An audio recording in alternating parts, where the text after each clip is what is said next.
Dangerous గై 20వ భాగం. ఆ లాకెట్కి పెళ్లికి సంబంధం ఉంది. నువ్వు మండే ఊళ్ళోకి రాగానే కలు. బ్యాంకుకి వెళ్లే ముందే ఆ లాకెట్ గొలుసు నా చేతిలో పడాలి. అర్థమైందిగా? ఇంక వెళ్ళు అని కమెంట్ చేస్తున్నట్టుగా చెప్పాడు ఫణీంద్రరాజు. అలాగే అని వెనక్కి తిరిగింది ఇషా. అలాగే అని ధీమాగా అయితే చెప్పింది గాని మనీషా దగ్గర నుంచి ఆ లాకెట్ గొలుసు తిరిగి సంపాదించగలనా అని ఎంతో టెన్షన్గానే ఉందామెకి. మనసులోనే అనేక రకాల స్కెచ్లు వేస్తూ ఎంతో పగడ్బందీ ప్లాన్లను ఆలోచిస్తూ అక్కడి నుండి వెనుదిరిగింది ఇషా. నాగవీర్ ప్రపోజల్ ఆ రాత్రంతా మనీషా మనసుని అతలకుతలం చేసేసింది. అతడి గురించి ఇప్పటి వరకు తెలుసుకున్న విషయాలే కాకుండా ఇంకా తెలుసుకోవాలని ఎంతో ఆరాటంగా అనిపించింది. అంతే, మంచం మీద నుంచి దెక్కుండానే నైమికి ఫోన్ చేసింది. Good morning. అట్నుంచి బద్ధకంగా నైమి గొంతు. Good morning Naimi. పొద్దునే డిస్టర్బ్ చేశానా అని అడిగింది మనీషా. నో అదేం లేదు. Come on tell me what happened. ఏం లేదు, చిన్న డౌట్. నాగవీర్ నిన్ను పెళ్లి చేసుకుంటానన్నాడు కదా, అది ఎప్పుడు? ఆ రోజు నైట్ క్యాంప్ ఫైర్లో జరిగిన ఆ మ్యాటర్కి ముందా లేక తర్వాత? తెలివిగా చీకట్లో రాయేసింది. నాగవీర్ నన్ను మ్యారేజ్ చేసుకుంటానన్నాడని నీకెవ చెప్పారు? నైమిలో విస్మయం. వీరుని మ్యారేజ్ చేసుకోవడం కోసం చాలా ఎదురు చూశాను అన్నావు. ఎస్, నేను అనుకున్నాను, కానీ నాగవీర్ నన్ను మ్యారేజ్ చేసుకుంటానని నాతో ఎప్పుడూ చెప్పలేదు అని క్యాజువల్గా చెప్పింది నైమి. నైమి మాటలకి కంగుతింది మనీషా. బై మిస్టేక్ అనుకుంటా, నేనే పొరపాటు పడ్డాను. సారీ నైమి, ఉంటాను. వెంటనే కాల్ కట్ చేసింది. ఆ వెంటనే మళ్ళీ ఫోన్ కాంటాక్ట్లోకి వెళ్ళి శిల్పకి, ఆ తర్వాత హాసినికి కూడా ఫోన్ చేసి నాగవీర్ గురించి అదే ప్రశ్న అడిగింది. నాగవీర్ పెళ్లి చేసుకుంటానని మాతో అనడమా అని వాళ్ళిద్దరూ కూడా షాక్ అయ్యారు. ఆ వెంటనే ఇషాకి ఫోన్ చేద్దామనుకుంది. కానీ ఆ ప్రయత్నం మాని లేచి గబగబా రెడీ అయ్యింది. తన అందమైన రూపానికి మరింత ఆకర్షణీయమైన బిందీని కనుబొమ్మల మధ్య స్టిక్ చేసి మరోసారి మిర్రర్లో పైనుంచి కిందకు చూసుకుంది. ఎంతో హుషారుగా స్కూటీ కీస్ తీసుకుని బయటకొచ్చింది మనీషా. వీరనాగుడి లాకెట్తో ఉన్న నాగవీర్ గొలుసుని హ్యాండ్ బ్యాగ్లో పెట్టుకోవడం అసలు మర్చిపోలేదామె. ఎక్కడ ఆగకుండా డైరెక్ట్గా సుబ్రహ్మణ్యపురంలో ఉన్న నాగవీర్ నానమ్మ సత్యవతిని దగ్గరకు వచ్చేసింది. లాస్ట్ టైం వచ్చినప్పుడు పక్కన ఇషా ఉంది. అప్పుడు కొన్ని విషయాలు ఓపెన్గా మాట్లాడలేకపోయింది మనీషా. అందుకే ఇప్పుడు ఒంటరిగా వచ్చింది. మళ్ళీ వచ్చిన మనీషాని చూసి ఆశ్చర్యపోయింది సత్యవతిని. రావడమే పర్సులోంచి నాగవీర్ గొలుసుని తీసి అరిచేత్తో పట్టుకుని ఆవిడ ముందు పెట్టింది. ఇది మా నాగవీర్ది, దీన్ని నీకెందుకిచ్చాడు? ఆశ్చర్యపోయింది సత్యవతిని. నాకివ్వలేదు, కానీ ఇంకో అమ్మాయికి ఇచ్చాడు. మనీషలోని సీరియస్ చూసి సత్యవతిని కనుబొమ్మలు అనుమానంగా ముడుచుకున్నాయి. ఆవిడ ఇన్నేళ్లుగా భయపడుతూ వచ్చిన ప్రమాదమేదో తన వరకు వచ్చిందని అదిరిపడి చూసింది. ఏదైతే జరగకూడదని నాగవీర్ టీనేజ్ నుంచి భయపడుతూ వస్తుందో అదే జరిగిందని ఈ అమ్మాయి చూపు చూస్తే తెలుస్తుంది ఆవిడికి. ఎన్నో సంవత్సరాలుగా తన గుండెల్లో దాచుకున్న ఓ భయంకర రహస్యాన్ని ఇప్పుడు బయటపెట్టక తప్పదనిపించింది సత్యవతినికి. కొన్ని క్షణాల నిశ్శబ్దం తర్వాత సత్యవతిని నోరు విప్పింది. నా మనవడు నాగవీర్ నీ పట్ల తప్పుగా ఏమైనా ప్రవర్తించుంటే వాడి తప్పుకి పెద్దదానిగా నేను క్షమాపణ కోరుతున్నాను. అది వాడి బుద్ధిలోపం ఏమాత్రం కాదు. అదంతా వాడి దురదృష్టం. దేవుడు వాడి మీద చూపించిన పక్షపాతం అంటూ మనీషా చేతులు పట్టుకుందావిడ. కంగారు పడిపోయింది మనీషా. నేను మిమ్మల్ని ఏదో అనాలని రాలేదు. నాగవీర్ గురించి పూర్తిగా తెలుసుకుందామని మాత్రమే వచ్చాను అంది మనీషా. వాడికి ఇలా జరగకూడదని, వాడి అవమానాల పాలు కాకూడదని ఎన్నో ప్రయత్నాలు చేశాను. వస్తున్న కన్నీటిని తుడుచుకుంటూ అందావిడ.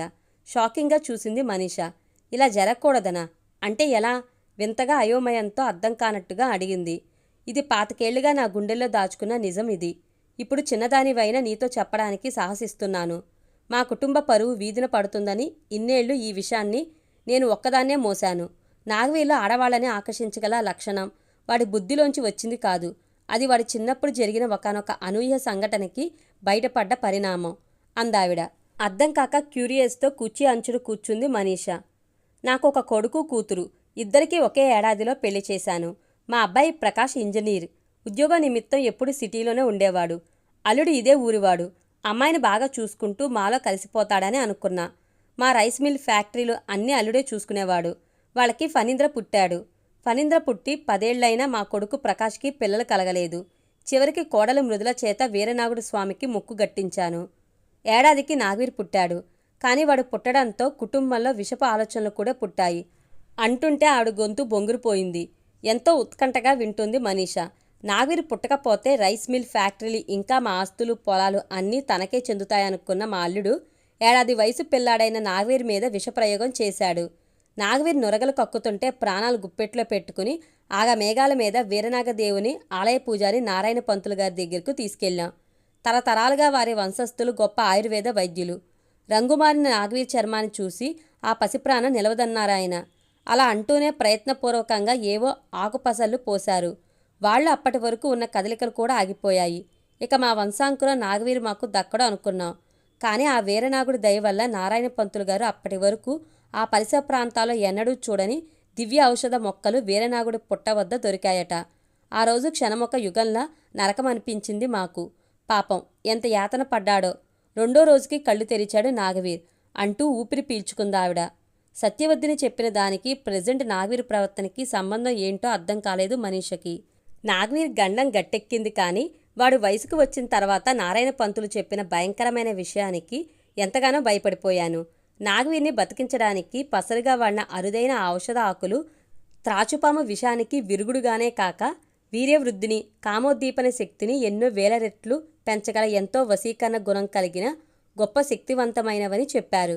వాటి ప్రభావం వల్ల అబ్బాయి వయసుకు వచ్చాక అనేక ఇబ్బందులు కలగొచ్చని, అతను యవ్వనంలోకి రాగానే వెంటనే పెళ్లి చేసేయమని కూడా చెప్పారాయన. ఎక్కడ అబాసుపాలు అవుతామో అని వాడి 16వ ఏట నుంచే నేను పెళ్లి చేయమంటూ ఎంతో ఒత్తిడి తెచ్చాను. నా కొడుకు కోడలు అవన్నీ ట్రాష్, అది ఇది అని కొట్టిపారేశారు. చదువు కెరీర్ చూసుకోకుండా అప్పుడే పెళ్ళేంటి అన్నారు.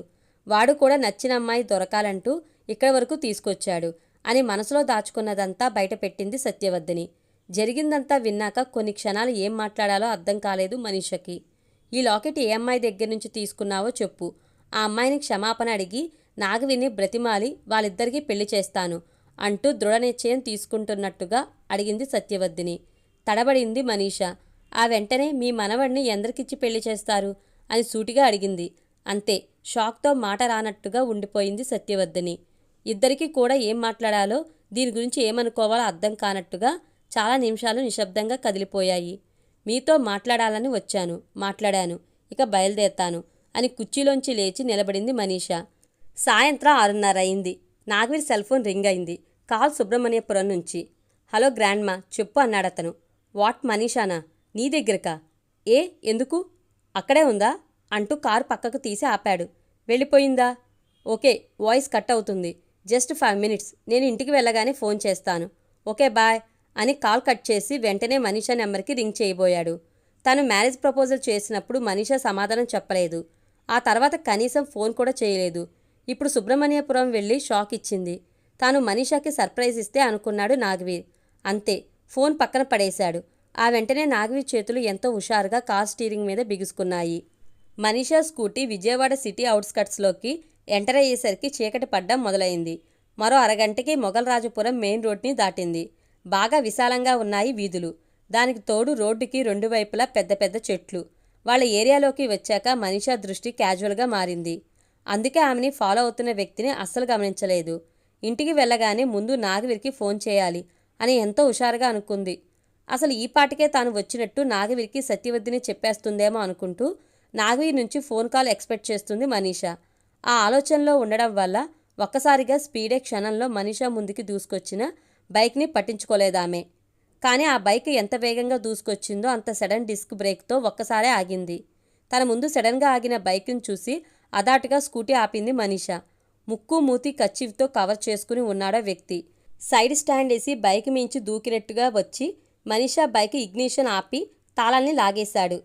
ఆ వెంటనే ఒక్క ఉదుటున మనీషాని గట్టిగా చుట్టి నోరు నొక్కేశాడు.